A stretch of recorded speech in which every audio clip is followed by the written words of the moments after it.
च श्रीजैन सिद्धान्त प्रदेशिकेयम् विरच्यते स्वल्पधियाम्।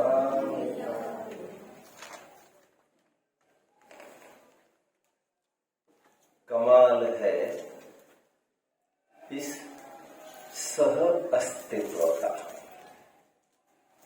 कमाल है इस कोएग्जिस्टेंस का, कमाल है साथ साथ रहने के इस अनोखे अंदाज का। विश्व में एक दो नहीं, हजार, 10,000, लाख, करोड़ भी नहीं, अरब खरब भी नहीं, संख्या छोड़िए, अनकाउंटेबल असंख्यात भी नहीं, अनंत द्रव्य। अनंत किसे कहते हैं? इनफाइनाइट। अनंत किसे कहते हैं? जिसमें से अनंत को निकाला जाए फिर भी अनंत शेष रहता है। पूर्णस्य पूर्णमादाय पूर्णमेव अवशिष्यते इति अनंता। वेदों में, हिंदू भाइयों के वेदों में अनंत की परिभाषा है पूर्णस्य पूर्णमादाय पूर्णम एव अवशिष्यते इति अनंता। उस पूर्ण में से पूर्ण को निकाला जाए और फिर भी पूर्ण का पूर्ण बना है, उसे कहते हैं अनंत, जिसका कभी अंत नहीं हो सकता।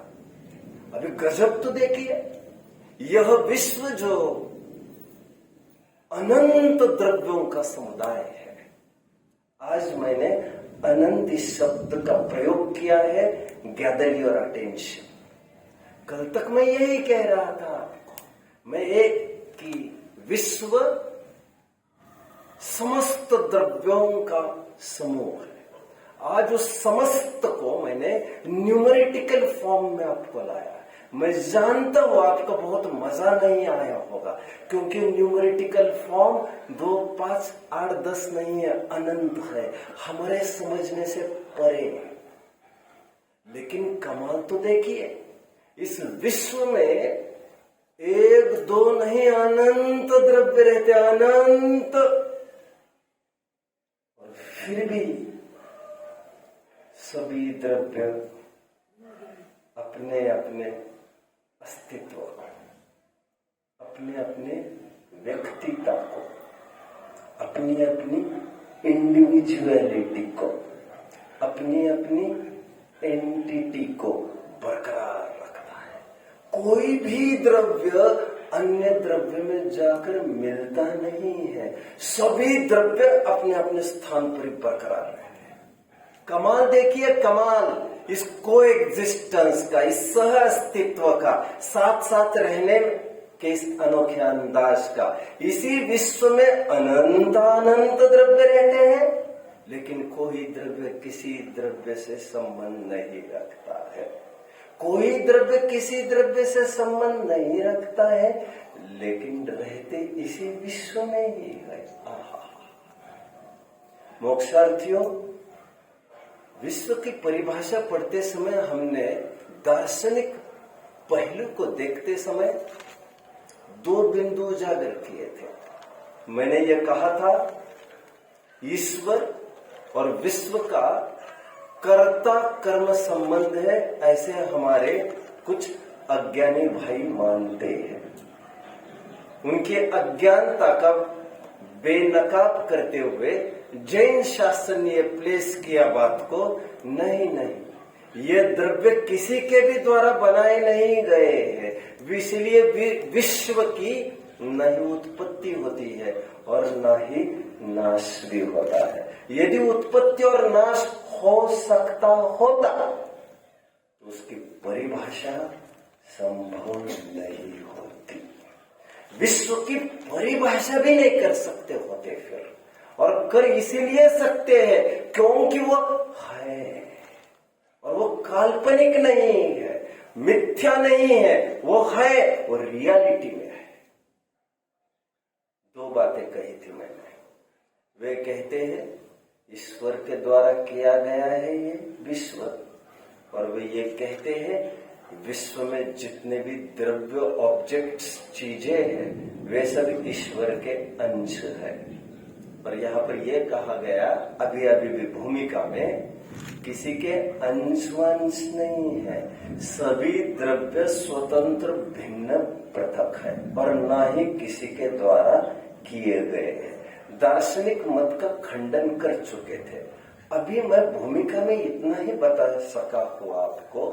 इस सह अस्तित्व को देखिए, इस सह अस्तित्व को हम विश्व मैत्री कह सकेंगे। यही फ्रेंडशिप है। वैलेंटाइंस डे के नाम पर लोग क्या मनाते हैं मुझे नहीं पता, लेकिन मैं तो यह कह रहा हूं, टोडरमल जी की भाषा में मैं 3 आगमिक उद्गार आपके सामने रखूंगा, फिर आपसे सुनना चाहूंगा। पॉइंट्स जितने आप मांगेंगे उतने मैं दे दूंगा, लेकिन मैंने एक लॉक इन संख्या भी निश्चित कर ली है दिमाग में। 1, अनादि निधन वस्तुएं भिन्न भिन्न अपनी मर्यादा में रहते हैं। कोई द्रव्य किसी द्रव्य के अधीन नहीं है। कोई द्रव्य किसी अन्य द्रव्य को परिणमन नहीं करा सकता। कोई परिणमन कराना चाहे सो यह भाव मिथ्या दर्शन है। मोक्ष मार्ग प्रकाशक के 52वें पृष्ठ पर यह स्वर्णाक्षर छपे हैं। मैं स्लोगन के रूप में आपको कहा, जो भूमिका मैंने इतनी देर जमा रहा था, आई विल रिपीट एक बार। अनादि निधन वस्तुएं भिन्न भिन्न अपनी मर्यादा लिए हुए परिणमन करती है। कोई द्रव्य किसी अन्य द्रव्य के अधीन नहीं है। कोई द्रव्य किसी अन्य द्रव्य को परिणमन भी नहीं करा सकता। कोई अन्य द्रव्य को परिणमन कराना चाहे सो यह भाव मिथ्या दर्शन है।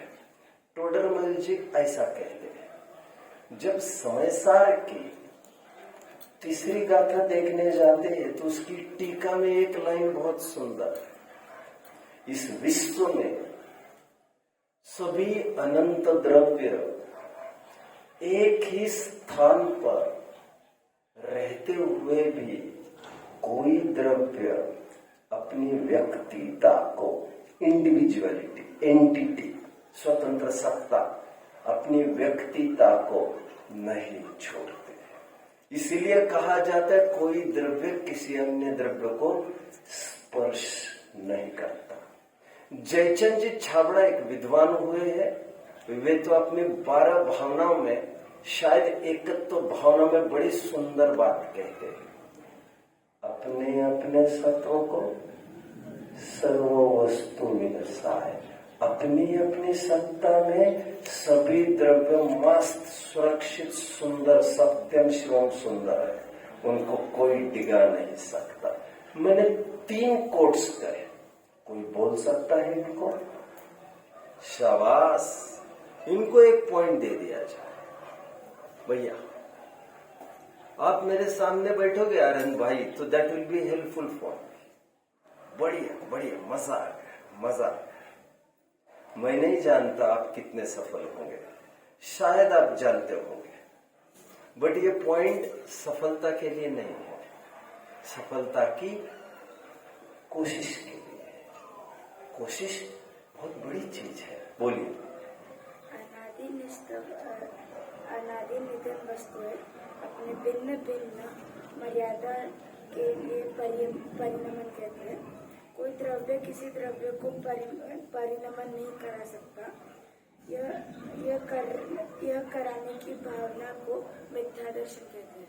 एक कोट ठीक है, जैसा भी हो, एक कोट सही का, बाकी के 2 मैंने इतने नोट किए। एक कोट, सेकंड कोट मैंने नोट करने की बात अभी कही भी नहीं थी। सेकंड बात, सेकंड कोट मैंने आपको बताया था समय सार की एक लाइन, इस विश्व में रहने वाले अनंत द्रव्य। शब्द थोड़े में फेरफार जरूर कर रहा हूं, मैं जानता हूं मैंने किस शब्द के जगह क्या रखा है, वो आपके समझ के लिए।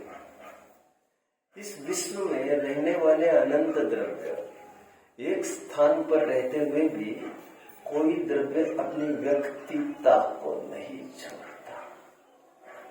व्यक्तिता समझ में आता है, व्यक्तिता इंडिविजुअलिटी, स्वतंत्रता, स्वाधीनता, एक पने को नहीं छोड़ता। इसलिए विश्व बड़ा सुंदर है। तीसरा कोट कहा था, अपने अपने सत्व को सर्व वस्तु विलसा है।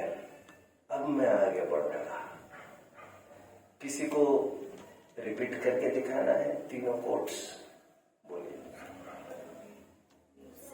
मैं आगे बढ़ूंगा। आज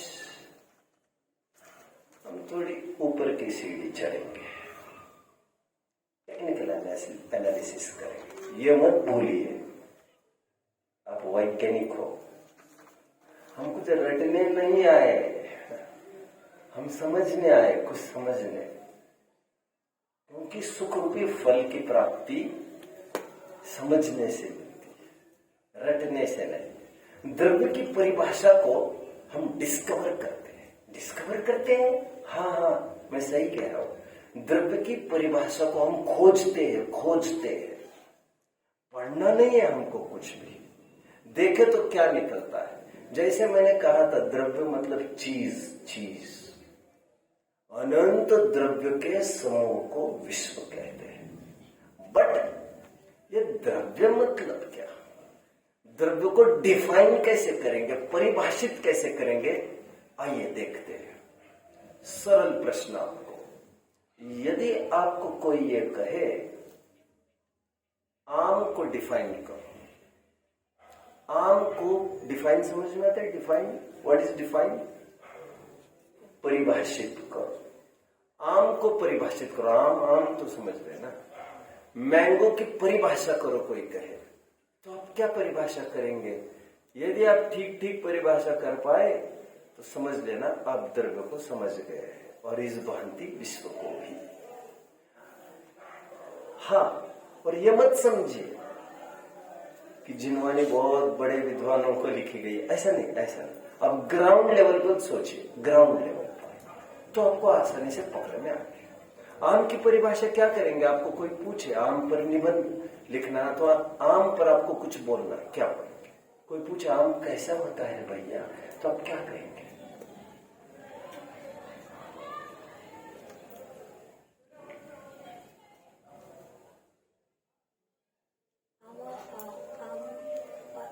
मीठा और शाबाश, बहुत बढ़िया। और ऑरेंज कलर का होता है। बस, मजा आ गया। इनको आधा पॉइंट दे। आप आम को यही तो कहेंगे, वो पीला होता है, मीठा होता है, सुगंधित होता है, मुलायम भी होता है, अच्छा होता है। फलों का राजा। बोलो। आपने जो अच्छा है कहा ना, वो अपनी व्यक्तिगत समझ कही है, वो आपने आम को डिफाइन नहीं किया है, इसलिए उसको पीछे रख दो अभी थोड़ी देर के लिए। कितने जन मुझे फॉलो कर रहे हैं? अच्छा है बुरा है ये क्वालिटी नहीं है उसकी, ये तो तुम्हारी मानसिक उपज है। इस बात से सावधान रहना। किसी भी बात को आपको डिफाइन करने के लिए कहा था, आपका व्यक्तिगत पक्ष उस पर प्लेस करने के लिए बताया नहीं गया था। मैं ये कह रहा हूं, जब आपको हमने पूछा आम क्या है, तो आपने कुछ क्वालिटी से ही तो समझा है, आपको कुछ प्रॉपर्टी ही से तो समझा है, आपको कुछ कैरेक्टरिस्टिक्स से ही तो समझा है, कुछ धर्मों के जरिए ही तो समझा है, कुछ गुणों के जरिए ही तो समझा है, कुछ भावों के जरिए ही तो समझा है, और कुछ भी तो नहीं किया आपने। कितने जन मुझे फॉलो कर रहे हैं? बढ़िया, बहुत अच्छा। हम एक निष्कर्ष पर पहुंच जाते हैं। क्वालिटीज डिफाइन करती है वस्तु को। बात आम ही की नहीं है, बात तो किसी की भी चीज की है। केमिस्ट्री कितने जन पढ़ते हैं? बायोलॉजी, केमिस्ट्री, फिजिक्स, साइंस पढ़ते हैं आप लोग, विज्ञान है आपको। साइंस में अपने प्रॉपर्टीज वगैरह है आपको, सॉल्ट की प्रॉपर्टीज बताइए, हाइड्रोजन की प्रॉपर्टीज बताइए, है आपको? कितने जन को? जरा हाथ ऊपर करिए, मैं उस दिशा में बढ़ूंगा। फिर आपको है इस क्लास में? एक मिनट मेरे भाई, एक मिनट प्लीज। क्या है? हाँ? नहीं आपको, आपने हाथ ऊपर किया था इसलिए आपको पूछा। डेफिनेशन बोलिए, क्या पढ़ा था आपने, जरा बताएंगे? हाँ? किसी ने कुछ पढ़ा और ध्यान में कुछ छोटी मोटी चीज तो बताएगा मुझे कोई? हाँ? कोई भी वस्तु और उसकी प्रॉपर्टी बताई जाती है, लेबोरेटरी में ले जाया जाता है आपको और ये बताया जाता है आपको बताना है ये चीज है क्या आखिर। तो फिर आप थोड़ा पानी में डाल के देखते हो तो फिर आपको पता चलता है इट्स सोल्युबल इन वाटर। आप आकाश में रखते हो वो एकदम उड़ जाते तो आपको पता चलता है इट्स सबलाइम इन नेचर। उन नेचर से फिर थोड़ी सूंघ कर देखते हो आपको लगता है it's pungent in nature order. ये सब प्रॉपर्टी से आप तय करते हो ये जो मेरे सामने वस्तु है ये क्लोरीन ही होगी, ये फलानी एलिमेंट ही होगी। जैसे सॉल्ट है, आप नमक का निर्णय कैसे करते हो? बहुत गाढ़ी विद्या हो जाए तो देखकर भी कर सकते हो, इसमें बड़ी बात क्या है? ये तो आपकी कमजोरी है, बौद्धिक कमजोरी कि आपको चखना पड़ा। हर एक चीज थोड़ी चखता रहेगा रोज आदमी, फिर कितनी भी मिलती जुलती चीज पास में रखे उसके वो पहचान लेगा नमक यही है। नजर का भी खेल होता है। एनीवे, जैसे हाइड्रोजन है, हेलियम है, हेलियम कितने जन ने सुना है हेलियम? ठीक है, फिर से जरा हाथ ऊपर करेंगे। हेलियम कितने जन ने सुना वर्ड हेलियम? आपने कहा सुना है? किस रूप में सुना है?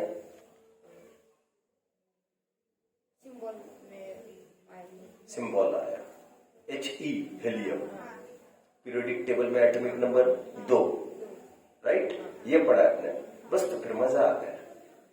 फिर तो आपको प्रॉपर्टीज पढ़ाया ही गया होगा, 100% पढ़ाया गया है। हेलियम कैसा है वो भी बताया गया होगा, एटॉमिक नंबर थोड़ी बताया जाता है, ये भी बताया गया होगा। इट्स लाइटर, वो हल्का रहता है। हेलियम बलून्स देखे अपने, हेलियम के बलून्स, गैस उसमें डालो वो चढ़ता जाता है, चढ़ता जाता है, चढ़ता जाता है, चढ़ता जाता है, गया गया गया गया ऊपर गायब हो गया। ये कैसा बलून है यार, ऊपर ही ऊपर चला गया। अरे क्योंकि उसमें आम हवा नहीं थी, वो हेलियम था। And helium is lighter. Hydrogen भी होता है, that is also lighter, but hydrogen is inflammable, वो फटाफट आग पकड़ लेता है। एनीवे, छोड़िए इन बातों को। Oxygen inflammable, flammable, combustible. Oxygen के संपर्क में कोई आग आएगी तो बढ़ेगी। आपके यहाँ फायर एक्सटिंग्विशर्स रहते हैं आसपास, क्या रहते हैं उसमें एक्चुअली? Carbon dioxide. बोलो मत एक साथ। कार्बन डाइऑक्साइड क्यों रखा है उसमें? क्योंकि उसकी कुछ प्रॉपर्टी है, और वो प्रॉपर्टी है आग को बुझाता है, इसलिए लिखा है फायर एक्सटिंग्विशर। आग की भी एक क्वालिटी है, वो उष्णता देता है। हम सुबह सुबह उठे, ऑफ कोर्स चूल्हा बर्नर थोड़ा साफ किया, फिर हमने गैस चालू कर दिया और फिर सीधा उस पर कुकर चला दिया। रोज हम देखते हैं आज की आग कैसी है, हाँ भैया गर्म है, चलो चलो चलो। कोई देखते है रोज हमें चेक करते हैं, स्नान का पानी चेक करते हो गया कितना गर्म हुआ है कितना नहीं। लेकिन हीटर को भी कभी देखते हो क्या ये गर्म है कि नहीं? झटका देगा फिर वो, देगा कि नहीं देगा? आग को चेक करते हो जा, आज क्या आग गर्म है, आज का क्या है। अरे कोई तापमान है तुम्हारे, बादल देख देख कर बता रहे, क्योंकि उसकी प्रॉपर्टी, और वो अपने प्रॉपर्टी को नहीं छोड़ता, इंटैक्ट रहती है प्रॉपर्टी, इंटैक्ट। प्रॉपर्टी कैरेक्टरिस्टिक्स, गुण, धर्म, और ये गुण ही तय करते हैं ये द्रव्य कौन सा है। कितने जन फॉलो कर रहे हैं? बस तो फिर इतना यदि समझ गए होंगे आप, तो हम द्रव्य की परिभाषा कर पाएंगे। क्या करेंगे, कोई बताएगा? यदि आम की परिभाषा पीलापन, मीठापन, मुलायमपना का समूह है, तो द्रव्य की परिभाषा क्या करेंगे? कौन बताएगा? सिंपल, गुणों के समूह को द्रव्य कहते हैं। बहुत टेक्निकली चल रहा हूं, टेक्निकली ध्यान रखना। द्रव्य की परिभाषा में मैंने ये कहा नहीं है अनंत गुणों के समूह का, तो दो गुणों के समूह को। समझ में यही नहीं आता, जब विश्व की परिभाषा आपको पूछी गई तो आपने संख्या बोली कैसे आखिर? मैं बहुत साइंटिफिक बात 1-2 घंटे के बाद करूंगा, अभी थोड़ा सा मैं पॉज लूंगा, मुझे केवल मेरा काम निकाल रहा हूं। भाई साहब, आप समझ रहे हैं मुझे क्या कहना है? मैं ये कह रहा हूं, द्रव्य की परिभाषा में आप बोल रहे गुणों के समूह को द्रव्य कहते हैं, और विश्व की परिभाषा में आप ये बोल रहे हो जाति अपेक्षा 6 द्रव्य के समूह को, संख्या अपेक्षा अनंत द्रव्य के समूह को। अरे तुम तो इतना ही बोलो द्रव्यों के समूह को विश्व कहते। क्यों? फिर ऐसे तो गुणों में भी बोलना पड़ेगा तुम्हें। जाति अपेक्षा 2 गुणों के समूह को द्रव्य कहते हैं, और संख्या अपेक्षा अनंत गुणों के समूह को द्रव्य कहते हैं। वहां पर भी कहना पड़ेगा फिर तुम्हें। कितने जन मुझे फॉलो कर रहे हैं? मैंने आगे का पत्ता पहले ही खोल दिया है, इसलिए मैं टेक्निकली और साइंटिफिकली ही आगे बढ़ता हूं। साइंटिफिकली विश्व की इतनी ही परिभाषा है, द्रव्य के समूह को विश्व कहते हैं। अभी वो पहली बात है, मैंने पढ़ाई भी नहीं अभी तक आपको। मैंने अब आज केवल इतना ही कहा है, अनंत द्रव्यों के समूह को विश्व कहते हैं। मैं द्रव्य की थोड़ी सी बात कर रहा हूं, विश्व की बात हम पूर्व कक्षा में कर चुके, आज द्रव्य की बात मैं कर रहा हूं आपको। और मैंने कहा गुण समुदायो द्रव्यम, संस्कृत सूत्र बोला मैंने। गुण समुदायो द्रव्यम, गुण के समूह को द्रव्य कहते, गुण के समुदाय को द्रव्य कहते। कितने जन मेरे साथ चल रहे हैं? अब एक शब्द विश्व की परिभाषा में आया है, वही शब्द द्रव्य की परिभाषा में आया है। वो कौन सा शब्द महत्वपूर्ण आया है? बोलिए समूह, बोलिए समूह। समूह एक शब्द दोनों जगह रिपीट हुआ, बट दोनों जगह अर्थ में फर्क पड़ने वाला है। जैसे द्रव्यों का समूह है, वैसे गुणों का समूह नहीं है। कनक कनक तय मादकता, बोलो पूरा करो, कोई नहीं बता सकता। कनक कनक तय मादक, यमक अलंकार पढ़ा है किसी ने? यमक अलंकार नहीं, चलो कोई बात नहीं। अलंकार हिंदी में पढ़ाए जाते हैं कि संस्कृत में? मराठी में? ओके, संस्कृत में तो होंगे। आपने संस्कृत नहीं लिया क्या? लिया है आपने संस्कृत? संस्कृत में भी होती है। अपने सभी बच्चे संस्कृत लेते हैं कि चॉइस पर है सब? संस्कृत ही लेते ना अपने बच्चे, बढ़िया, बहुत, यही लेना चाहिए। दोनों जगह समूह शब्द है, लेकिन दोनों का अर्थ अलग अलग है। कैसे? विश्व की परिभाषा में जो समूह है ना, वह एक क्षेत्रावगाह संबंध को दिखाता है, और द्रव्य की परिभाषा में जो समूह शब्द आया है वह तादात्म्य संबंध को दिखाता है। मतलब विश्व की परिभाषा में जो द्रव्यों के समूह को विश्व कहते कहा, वहां पर विश्व मतलब एक थैली के स्थान पर, उदाहरण स्थूल है, थैली के स्थान पर है, और थैली में रखे हुए कई प्रकार के कंकड़ पत्थर समझना चाहिए आपको। तो कंकड़ पत्थर के स्थान पर द्रव्य समझ लीजिए, और थैली के स्थान पर आप विश्व समझ लीजिए। और कंकड़ पत्थर कहीं भी घूमते रह सकते हैं ना विश्व में, पकड़ रहे हैं मेरी बात को?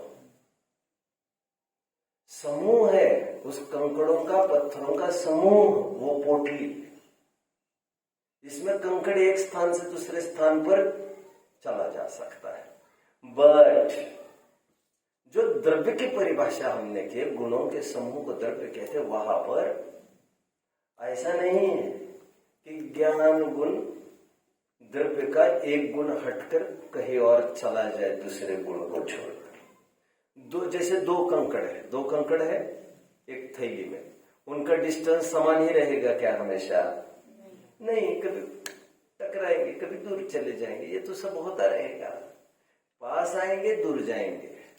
समूह ऐसा है उनका कि आपस में कोई क्षेत्रगत दूरी और नजदीकी का कोई तालमेल नहीं, बस साथ रहना, ये भी एक प्रकार का साथ रहना है। बट और एक प्रकार का साथ रहना मैं बता रहा हूं, द्रव्य में रहने वाले जो अनंत गुण हैं, वो जो साथ रहते हैं उसमें ऐसी क्षेत्रगत नजदीक और दूरियां हुआ नहीं करती, और इन गुणों को इस द्रव्य से कोई अलग कभी नहीं कर सकता। मैं मानता हूं द्रव्य को भी विश्व से कभी कोई अलग नहीं कर सकता, फिर भी द्रव्य गुणमय है, गुण द्रव्यमय है। उस प्रकार द्रव्य विश्वमय और विश्व द्रव्यमय ऐसा नहीं कह सकते हम। एक क्षेत्रावगाह संबंध मतलब एक ही स्थान पर रहते। जैसे फॉर एग्जाम्पल मेरे दिमाग में अच्छा उदाहरण आ रहा है, ये क्लास हो, अब कितने जन हो यहाँ पर? मान के चलो 6 जन है आप, तो 6 जन में आप रोज क्लास में आते हो, that makes a class complete. रोज आ रहे हो, बट ऐसा होने पर भी आप सफल भी हो सकते हो, कभी यहां से वहां, वहां से या वहां से, ऐसे भी हो सकता है। बट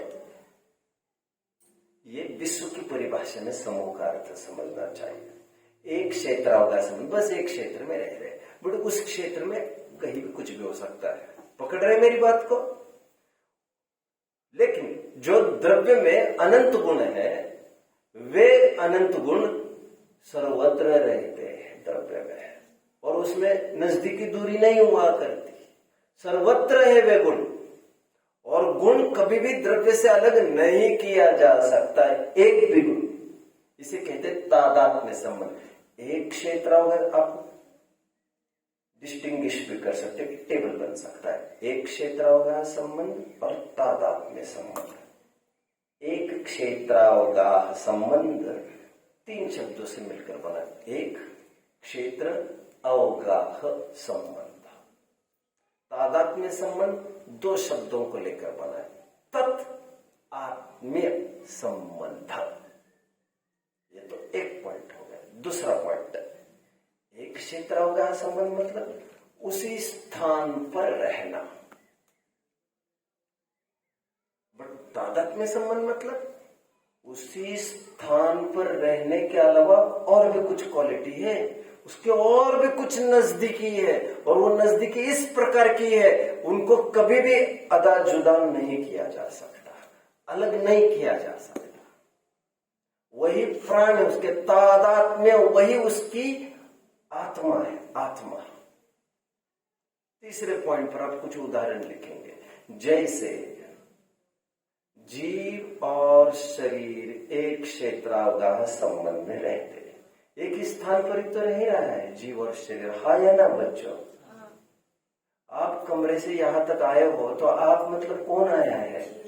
जीव आया है, तो साथ में शरीर भी आया ही है। ऐसे थोड़ी शरीर को यहाँ पर चलो जाओ, वो पेन रख कर आओ कमरे में, ऐसे थोड़ी जाओ शरीर को रख कर आओ, ऐसा तो होगा नहीं। मैं पेन भूल आया, ऐसा तो होगा नहीं। मैं शरीर भूल आया, मैं उसको भी लेके आता हूँ, ऐसा तो होगा नहीं। ये एक क्षेत्रावगाह संबंध है, रहते एक ही स्थान पर है, बट एक स्थान पर रहने पर भी यह कभी अलग होते देखे भी जा सकते हैं ना। लेकिन अग्नि और उष्णता ये कभी भी अलग होते नहीं देखने में आते। उष्णता को अलग करने पर अग्नि नाम की कोई वस्तु ही नहीं रहती, और अग्नि के बिना उष्णता का सद्भाव नहीं, उष्णता के बिना अग्नि का सद्भाव नहीं।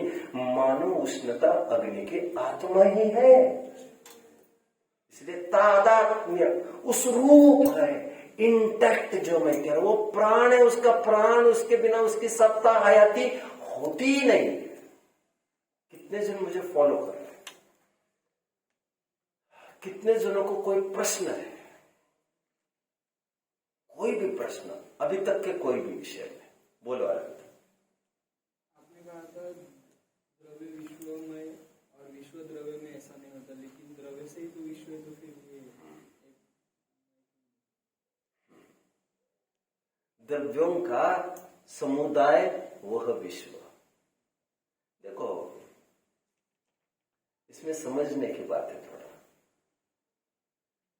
वही बात है। द्रव्यों को जैसे शरीर और जीव, अभी शरीर हजारों किलोमीटर चला गया, जीव हजारों किलोमीटर दूर चला गया, शरीर के भी परमाणु यहाँ हुआ सब बिखर ही रहे हैं। ऐसे उष्णता का कभी नहीं हो सकता, इसलिए ये उसमय और ये उसमय ऐसा कहा जा रहा है, यह भाववाची कहा जा रहा है। आप समझ रहे हैं प्रश्न क्या था? मैं ये कह रहा हूं, इसमें समझना पड़ेगा आपको। मैं ये कह रहा हूं द्रव्य विश्व में और विश्व द्रव्य में ऐसा नहीं कहा। ऐसा मैं कहने लग जाऊंगा तो ये तो तादाद में संबंध होगा। मैं जानता हूं द्रव्य विश्व के बाहर कहीं नहीं जाते, बट द्रव्यों में आपस में ऐसा कोई खास तालमेल नहीं है, लेकिन गुणों का आपस में ऐसा तालमेल है, उनका सिंक्रोनाइजेशन है। जहां ज्ञान होगा वह दर्शन चारित्र भी होगा, जहां स्पर्श होगा वह रस गंध वर्ण भी होगा और वही होगा। कभी ऐसा नहीं होगा यहाँ स्पर्श और वहां रस है। मैं गुणों की चर्चा भी प्रश्न आया भी नहीं है वो, इसलिए मैं आगे की बात यहाँ नहीं करना चाहता। आपका क्या प्रश्न है वैसे?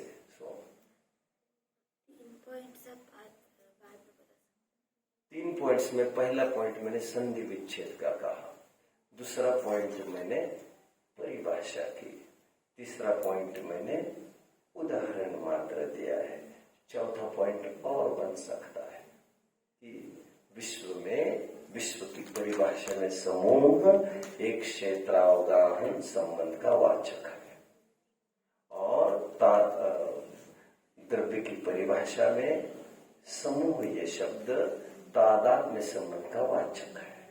4 पॉइंट्स कितने जन समझ रहे हैं? नोट की मैं नहीं पूछ रहा हूं, कितने जन 4 पॉइंट समझ रहे हैं? बोलो। आपने पहले आपने उसके बारे में बताया, फिर आपने एक क्षेत्र में एक स्थान पर ही रहते। मैं रिपीट करता हूं आपको। पहला पॉइंट संधि विच्छेद का है, एक क्षेत्र अवगाह, एक क्षेत्र में रहना, ऐसा संबंध।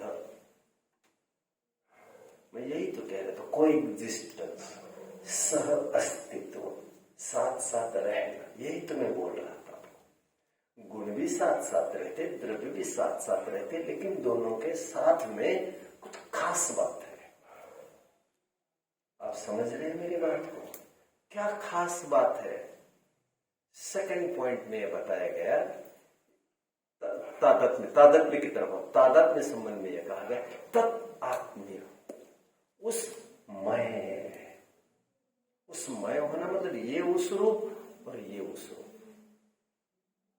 दूसरे पॉइंट में यह कहा गया एक क्षेत्र होगा संबंध में एक ही स्थान पर रहा जाता है, मैंने स्पष्ट पहले पॉइंट में कर दिया। दूसरे पॉइंट में यह कहा गया दोनों एक दूसरों के बिना नहीं रह सकते, ऐसा संबंध था।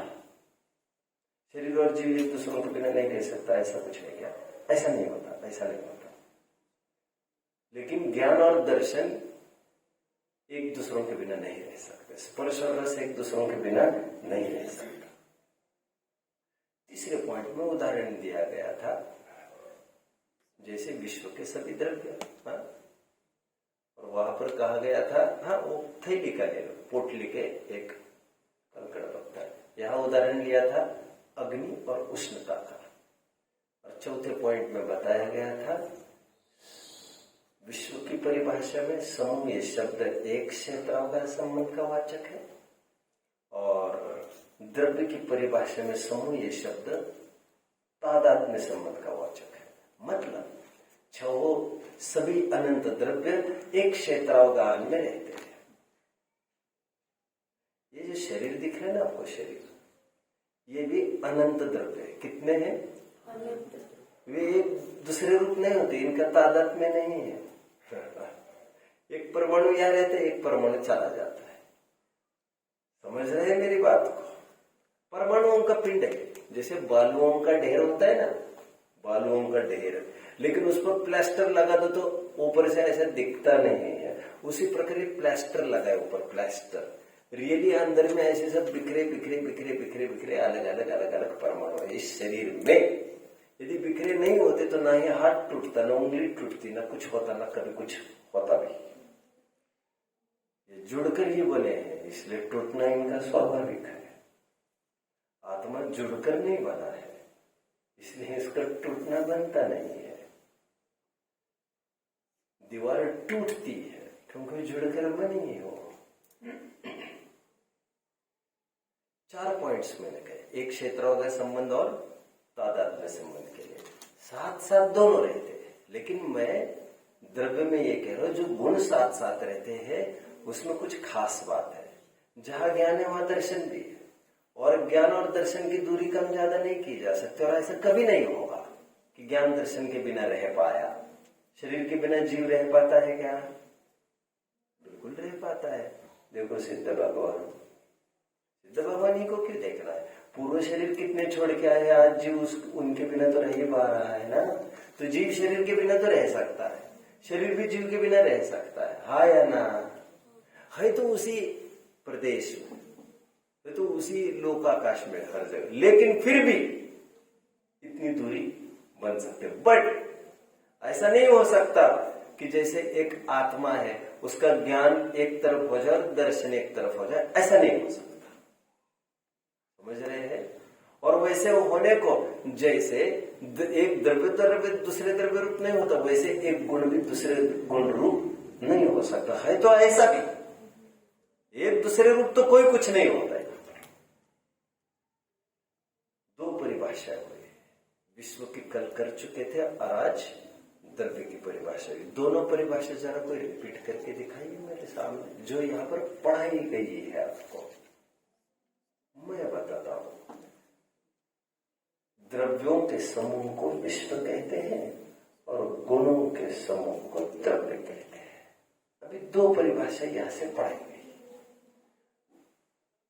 द्रव्य और गुण की मैं दार्शनिक गवेषणा थोड़ी करता हूं। जैसे मैंने विश्व की परिभाषा में थोड़ी सी दार्शनिक गवेषणा की थी। दार्शनिक क्या चर्चा की थी मैंने विश्व की परिभाषा में? कोई बताएगा मुझे? दार्शनिक कुछ चर्चा की थी,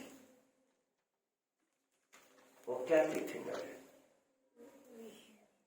बोलो। जिसके बाहर कुछ नहीं हो। मैं बताता हूँ आपको। दार्शनिक चर्चा मैंने ये की थी। दार्शनिक चर्चा का अर्थ क्या था? अन्य दर्शन के परिवेश में, अन्य दर्शन मतलब फिलोसॉफीज। मैंने ये कहा था विश्व के मामले में अन्य दर्शन ये मानते हैं कि विश्व को किसी ईश्वर ने बनाया है। अन्य दर्शन ये मानते हैं कि इस विश्व में जितने भी द्रव्य है वे किसी न किसी का अंश है। ये थोड़ी विश्व की दार्शनिक चर्चा की, मतलब हमारे अड़ोस पड़ोस वाले क्या मानते हैं वो हमने देखा था। इसे कहते दार्शनिक चर्चा। दार्शनिक चर्चा मतलब अड़ोस पड़ोस वाले भी क्या मानते हैं, हम क्या मानते हैं वो तो हमने देख ही लिया था। उसी प्रकार द्रव्य की थोड़ी सी दार्शनिक चर्चा मैं करूंगा। वैसे द्रव्य के बारे में हम क्या मानते हैं? गुणों के समूह को द्रव्य कहते हैं, ये हम मानते हैं। अब दार्शनिक चर्चा में बाकी के दर्शन क्या कहते हैं वो देखते हैं। बाकी के दर्शन कुछ नैयायिक मीमांसक, आपको मत से बहुत मतलब नहीं, वे ये मानते हैं द्रव्य और गुण दोनों अलग अलग है और दोनों एक साथ प्रसंग आने पर दोनों एक साथ आ जाते हैं, थोड़े टाइम के लिए रहते हैं और फिर अलग अलग हो सकते हैं। वे ये मानते ज्ञान अलग है और आत्मा नाम की चीज अलग है। एक दिन ऐसा हुआ दोनों चलते चलते मिल गए, जुड़ गए और फिर उस दिन से आत्मा जानने लग गई। और जैनी लोग ये कहते हैं ऐसा नहीं भैया, ऐसा नहीं। आत्मा का अस्तित्व ज्ञान के बिना हो ही नहीं सकता और ज्ञान का अस्तित्व आत्मा के बिना नहीं हो सकता। कभी ज्ञान और आत्मा अलग अलग थे अथवा ज्ञान और आत्मा अलग अलग होंगे, ऐसी कल्पना झूठी है, मिथ्या है। तभी तो हम परिभाषा कर पाएंगे गुणों के समूहों को द्रव्य कहते हैं, नहीं तो ये परिभाषा भी नहीं हो सकेगी। कितने जन दार्शनिक पहलू बता पाएंगे मुझे द्रव्य की परिभाषा का? द्रव्य की परिभाषा का दार्शनिक पहलू कौन बता पाएगा? बोलिए। अलग अलग है, ऐसा मानने में क्या दिक्कत है? ऐसा मानने में क्या दिक्कत है?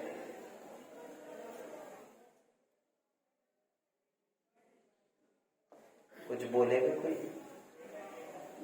ऐसा मानने में क्या दिक्कत है? अलग अलग थे और जुड़ गए, ऐसा मानने में क्या दिक्कत है? क्या दिक्कत दिख रही है आपको? बोलिए। क्योंकि द्रव्य कभी एक दूसरे से जुड़ नहीं वो तो पुस्तक की भाषा होगी, लॉजिक। क्योंकि इन्हें 2 पॉइंट्स दे दो, बोलो। क्योंकि हमने देखे द्रव्य। सुनिए, ऐसा मानने में आपत्ति ये है कि आत्मा ज्ञान के बिना का आत्मा वो होगा कैसा? और उस आत्मा की परिभाषा करेंगे क्या हम? बिना जानने वाला। यदि बिना जानने वाला ही होगा तो फिर उसको पुद्गल क्यों नहीं कहेंगे? और न जानने वाला यदि पुद्गल है तो वो उसमें भी कभी ज्ञान मिलकर वो भी जानने लग जाएगा। ऐसे तो एक दिन मोबाइल में भी ज्ञान घुस जाएगा और फिर मोबाइल भी सब एक्टिविटीज करने लग जाएगा। बस करो, मुझे कितना खपा रहे हो, ऐसा वो भी बोलने लग जाएगा। लेकिन ऐसा होता है नहीं। इस प्रकार जो जैनेतर भाई मानते द्रव्य की परिभाषा में, उसका खंडन हुआ। इसे सिद्ध हुआ गुणों का समुदाय ही द्रव्य है, गुणों का समूह ही द्रव्य है। गुणों का और द्रव्य का तादात्म्य संबंध ही रहता है। द्रव्य के बिना गुण रह ही नहीं सकते, गुण के बिना द्रव्य रह ही नहीं सकता, आत्मा के बिना ज्ञान नहीं रह सकता, ज्ञान के बिना आत्मा नहीं रह सकता। जहां आत्मा वहां ज्ञान, जहां ज्ञान वहां आत्मा, जहां आत्मा नहीं वहां ज्ञान नहीं, जहां ज्ञान नहीं वहां आत्मा भी नहीं। कितने जन फॉलो कर रहे हैं मुझे? आज बहुत थक गए क्या बच्चा आपके सुबह से? मुझे भी इसका भान था, पर फिर भी मुझे मजा आ रहा है। You should be always eager and curious to know more and more things. मैंने दार्शनिक चर्चा द्रव्य के मामले में भी की और गुण के मामले में भी की। ओके, यह समझकर क्या फायदा है? द्रव्य कभी भी गुण से रहित नहीं हो सकता, यह समझकर क्या फायदा है? कोई बताएगा? आत्मा में घटित करेगा कोई?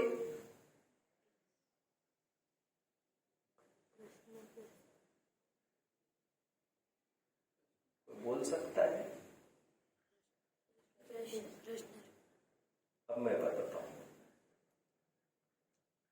आत्मा ज्ञान से रहित कभी नहीं हो सकता, यह समझकर फायदा यह होता है मुझमें ज्ञान नहीं है कुछ भी, मैं अज्ञानी हूं। अज्ञानी समझ में आता है? मैं अज्ञानी हूं, मुझमें कुछ भी ज्ञान नहीं। ऐसा कभी नहीं होता। मुझमें ज्ञान नहीं है मतलब क्या मालूम? मतलब तुमने जो ऐसा चेहरा किया है ना, मुझमें कुछ भी ज्ञान नहीं है। ये जो दुख भरा चेहरा है ना, वो दुख भरा चेहरा दिखाता है कि इसके अंदर में जीव विद्यमान है, क्योंकि दुखी होने वाला जीव ही है। दुखी सुखी जीव होता है, और जो दुखी सुखी होता है वो जानता भी है, पूरा जानता है। और मैं कुछ नहीं जानता हूं, ऐसा तो मैं पूरा ही जानता हूं ना। ये जानकर यह फायदा होता है, बुढ़ापे में ज्ञान चला जाएगा, बादाम घिस घिस के खाने से ज्ञान आ जाएगा, पुस्तकें पढ़ने से ज्ञान आ जाएगा, ऐसा नहीं। आत्मा स्वयं ज्ञानमय है। इनके कारण मुझे गुस्सा आया, ऐसा नहीं। इसके कारण मुझे बहुत आनंद आया। अमरस खाने से आनंद आया? कितने जन को आनंद आया? तो आप मौसी को जाके पूछना आज उसमें कितना ग्राम आनंद डाला था आपने। क्या पूछोगे? कितना ग्राम आनंद डाला था आपने? हमें बहुत आनंद आया उसका। तो अमरस में आनंद है क्या? नहीं। इससे ये ख्याल में आया जीव के गुण जीव में ही रहते हैं, कहीं बाहर से नहीं आते। मतलब दुख कहीं बाहर से नहीं आता, दुख जीव का गुण है, वो जीव में ही पैदा हुआ है। सुख जीव का गुण है, वो जीव में ही पैदा होता है। सुख दुख कहीं बाहर से नहीं आते हैं। गुण की परिभाषा आज हमने देख ली। इसमें किसी को कोई डाउट? बोलो। द्रव्य मतलब इनको कोई बताओ, द्रव्य किसे कहते हैं? मेरी भाषा में द्रव्यों के समूह, गुणों के समूह को द्रव्य कहते हैं। गुण समुदाय द्रव्य, संख्या नहीं बताई मैंने। गुण के समूह को द्रव्य कहते हैं। जैसे द्रव्यों के समूह को विश्व कहते हैं, बट द्रव्यों का जो समूह है विश्व बनने के लिए वो अलग प्रकार का है, और गुणों का जो समूह है वो अलग प्रकार का है। ऐसे समूह समूह में हमने अंतर किया। लेकिन क्या करें, हमारे सामने शब्द तो बड़े सीमित हैं। अभी जो फर्क समझना है वो तो समझना ही पड़ेगा। और किसी को कोई प्रश्न हो तो पूछ सकते हैं। दार्शनिक चर्चा दोनों समझ में आई? किसी को और बता सकेगा कोई? विश्व में दार्शनिक चर्चा क्या की और द्रव्य में दार्शनिक चर्चा हमने क्या की, कोई बताएगा? इनको 2 पॉइंट दे दो, और उत्तर दोगे तो और दो। बोलो। विश्व में दार्शनिक चर्चा ये की थी कि ईश्वर और बस आगे द्रव्य में बोलो। द्रव्य में दार्शनिक चर्चा ये की थी कि द्रव्य और गुण अलग इन्हें और 2 पॉइंट दे दो। द्रव्य को कभी गुण से अलग नहीं किया जा सकता, and vice versa. Vice versa समझते हो? गुण को द्रव्य से कभी अलग नहीं किया जा सकता, लेकिन एक द्रव्य को दूसरे द्रव्य से अलग किया जा सकता है। अलग क्या किया जा सकता है? वे बिल्कुल अलग ही है, उनको अलग अलग दिखाया जा सकता है। ये द्रव्य, ये द्रव्य, बट गुणों को ऐसा नहीं दिखाया जा सकता ये ज्ञान है और ये दर्शन है, क्योंकि उनके प्रदेश, उनके रहने के स्थान ऐसे कोई अलग अलग थोड़ी है। कितने जन फॉलो कर रहे हैं मुझे? कहने को यही कहते, दोनों एक स्थान पर रहते हैं। गुण भी एक स्थान पर रहते और द्रव्य भी एक स्थान पर, लेकिन एक स्थान पर का अर्थ दोनों जगह अलग अलग है। पकड़ रहे हैं बात को? देखो, कुम्हार का हाथ मिट्टी में है। कहां पर है? मिट्टी में घुसा है, हा या ना? हम घुसा है कह रहे हैं, और मिट्टी में नमी घुसी है। नमी भी एक बाहर की चीज है वैसे तो। अब समझ रहे? और मिट्टी में वो लालिमा, लाल मिट्टी होती ना, कहाँ की होती है लाल मिट्टी?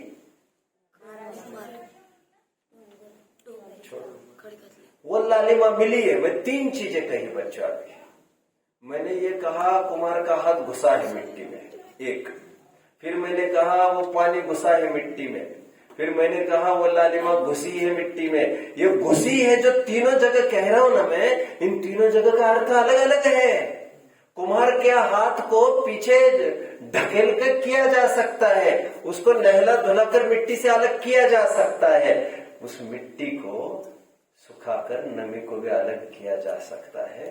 बट लालिमा को कैसे अलग किया जा सकता है मिट्टी से?